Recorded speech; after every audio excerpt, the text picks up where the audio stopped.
Salut, c'est Hugo, j'espère que vous allez bien. Un reconfinement envisagé, un record sur Twitch ou encore la question de la santé mentale des jeunes. On va s'informer, on va apprendre des choses tranquillement. On est parti pour un nouveau résumé de l'actualité en moins de 10 minutes. Et on commence tout de suite avec un sujet qui m'a été beaucoup demandé ces derniers jours, qui est méconnu et pourtant qui mérite d'être évoqué. Il s'agit de la persécution qui se passe actuellement au Sri Lanka contre la communauté tamoule. Alors pour comprendre ce qui se passe là-bas, il faut d'abord faire un petit retour en arrière dans l'histoire. En gros, de 1983 à 2009, le Sri Lanka, qui est donc une petite île au sud de l'Inde, est frappé par une guerre civile. En gros, elle opposait le gouvernement sri-lankais d'un côté, qui est composé majoritairement de la communauté singalaise bouddhiste, à une organisation, les Tigres de la libération de l'Ilam tamoul. Cette organisation luttait pour la création d'un état indépendant dans le nord-est du pays où vivent la grande majorité des Tamouls, et les Tamouls c'est donc une autre communauté au Sri Lanka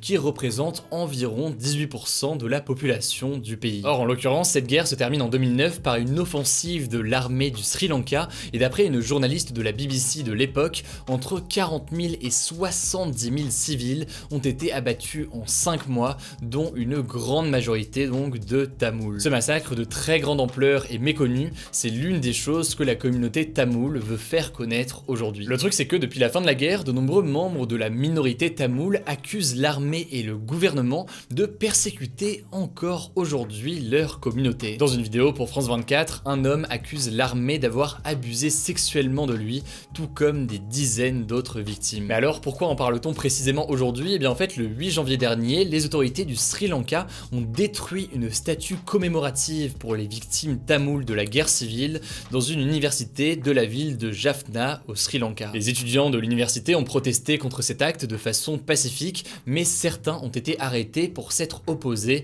à la destruction de ce mémorial en hommage aux victimes tamoules. De son côté, le gouvernement semble justifier cette destruction par le fait que, selon eux, les Tamouls ravivent les tensions ethniques qui ont causé la guerre civile il y a donc plusieurs années. Bref, beaucoup de Tamouls qui ont fui le pays et qui vivent aujourd'hui en Europe tentent d'alerter sur la persécution du gouvernement contre les Tamouls et dénoncent plus largement le manque de liberté d'expression sur place au Sri Lanka. Donc voilà, ça me paraissait important d'en parler aujourd'hui car c'est un sujet qui est quasiment pas évoqué dans les médias aujourd'hui.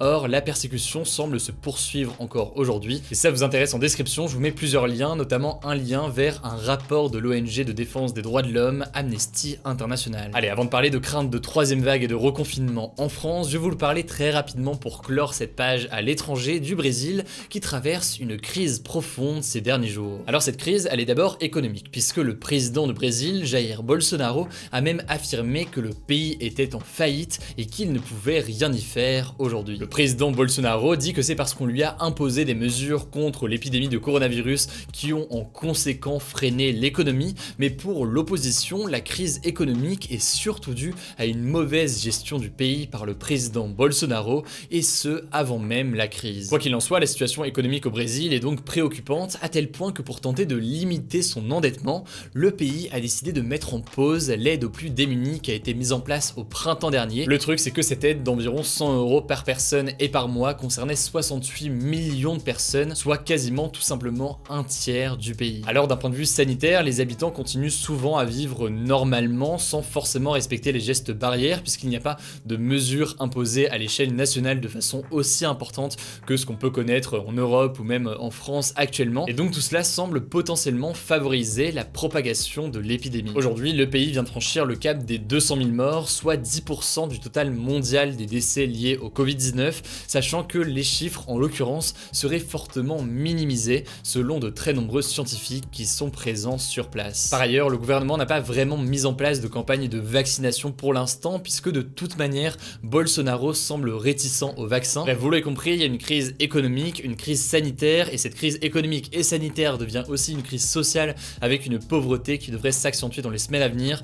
Bref, la situation est très compliquée. Évidemment, on vous tient au courant dans les jours à venir. Allez, comme promis, maintenant, on va donc parler d'un potentiel troisième confinement en France qui commence à faire petit à petit son chemin. En fait, lundi, dans une tribune publiée dans le journal Le Monde, plusieurs experts médicaux et scientifiques ont défendu l'idée d'un reconfinement strict et plus largement, le président du conseil scientifique évoquait lui aussi un confinement mi-janvier si la situation ne s'améliorait pas. Alors je vais vous expliquer tout ça, mais en gros il y a plusieurs raisons qui justifient la mise en garde de plus en plus de scientifiques aujourd'hui. Déjà première chose, les hospitalisations ne diminuent pas puisque avec environ 24 500 malades du Covid-19 hospitalisés dimanche, dont 2620 en réanimation, eh bien les chiffres n'ont pas vraiment baissé depuis près d'un mois. Ensuite, deuxième chose très intéressante, à Paris, les traces de Covid-19 dans les eaux usées sont reparties à la hausse pour la première fois depuis octobre. Alors ça en l'occurrence, on en avait parlé il me semble il y a quelques temps, peut-être lors du premier confinement, je sais même plus quand est-ce qu'on en a parlé dans ce format des actus du jour, mais en fait ce qu'il faut savoir c'est que l'eau que l'on rejette après avoir tiré la chasse d'eau par exemple, ou lorsque l'on prend une douche, est analysée et surveillée puisque c'est souvent un très bon indicateur de circulation du virus et de traces de coronavirus au sein de la population, et ce avant même que les personnes ne se fassent tester ou alors ne soient hospitalisées. En gros, pour faire simple, si on a une augmentation des traces de Covid-19 dans les eaux usées, c'est sûrement qu'il y a davantage de personnes contaminées et que ces personnes contaminées pour l'instant ne sont tout simplement pas au courant qu'elles le sont. Enfin, plusieurs autres éléments de vigilance. D'abord, le taux de personnes positives parmi les personnes testées continue d'augmenter, et puis au-delà de ça, le variant britannique du coronavirus inquiète, et ce notamment à Marseille qui a détecté plusieurs cas et qui envisage et évoque potentiellement un reconfinement dans les prochains jours. Bref, la situation se complique à tel point que certains parlent déjà d'une troisième vague qui va arriver dans les jours à venir, comme c'est le cas au Japon par exemple, on en parlait hier dans l'autre vidéo des actus du jour. Alors pour la première fois en réunion avec des parlementaires, le Premier ministre Jean Castex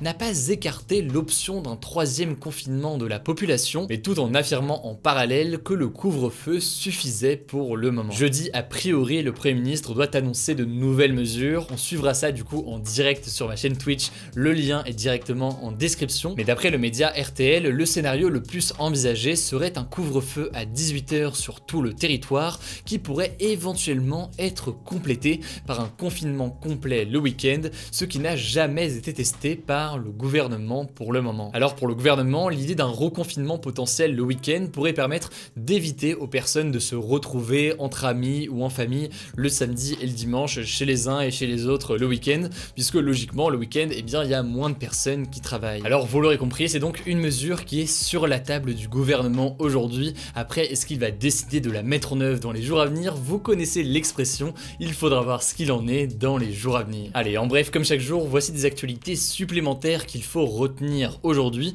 et on commence avec cette première actualité. Si vous êtes sensible aux questions de suicide, vous pouvez sauter et passer à l'actu suivante dans environ 25-30 secondes. Cette première actualité en France, c'est la suivante. Un étudiant en master de droit à l'université de Lyon 3 s'est jeté par la fenêtre du 4e ou 5e étage de sa résidence universitaire. Le jeune homme est actuellement hospitalisé et son pronostic vital est engagé. Alors les raisons de ce drame ne sont pas encore connues, mais le président de l'université Lyon 3 a souligné l'importance d'une prise de conscience nationale au sujet de l'urgence de la détresse psychologique des étudiants. De notre côté, c'est un sujet qu'on évoque régulièrement et je vous rappelle que si jamais vous avez besoin d'aide, eh bien il y a plusieurs aides à votre disposition.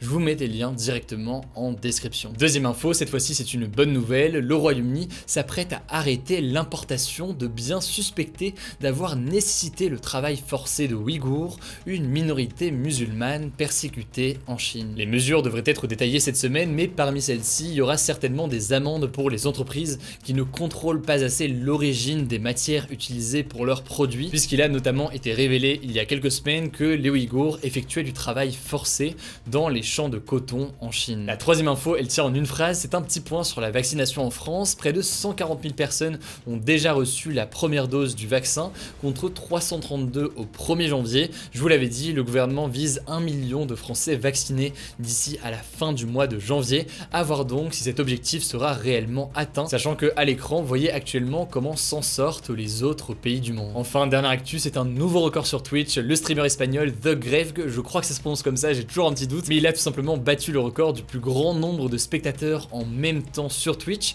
Hier, il a tout simplement réuni 2,4 millions de personnes en même temps sur son live vers 22h, alors qu'à ce moment-là, il présentait le skin, donc la tenue à son effigie créée pour le jeu Fortnite. Alors le record précédent était établi à 667 000 viewers par Ninja, autrement dit, en l'occurrence, le streamer espagnol l'a complètement explosé. Le débat hier, c'était le suivant, les réseaux sociaux ont-ils raison de bannir Donald Trump? Vous le voyez actuellement avec les résultats, vous êtes une majorité à dire que oui, ils ont raison, mais je l'ai vu dans les commentaires, vous êtes aussi extrêmement nombreux à dire que ce n'est pas une bonne chose, et vous avez été très nombreux donc à en débattre directement directement dans les commentaires comme chaque jour. Aujourd'hui exceptionnellement pas de débat, du coup c'est tout pour ce nouveau résumé de l'actualité en moins de 10 minutes. Dites-le moi dans les commentaires, je sais pas si ça vous a plu, mais j'ai trouvé ça assez intéressant aujourd'hui d'amener aussi des sujets qui sont pas du tout évoqués dans les médias. On essaie de le faire régulièrement, là en l'occurrence avec le Sri Lanka c'était un bon exemple. N'hésitez pas à me dire si jamais ça vous a intéressé, si jamais vous voulez plus de sujets de ce type là. En tout cas écoutez, je crois que j'ai tout dit, surtout prenez soin de vous, rendez-vous aussi sur Instagram pour découvrir d'autres contenus, et puis on se dit à demain pour une nouvelle vidéo.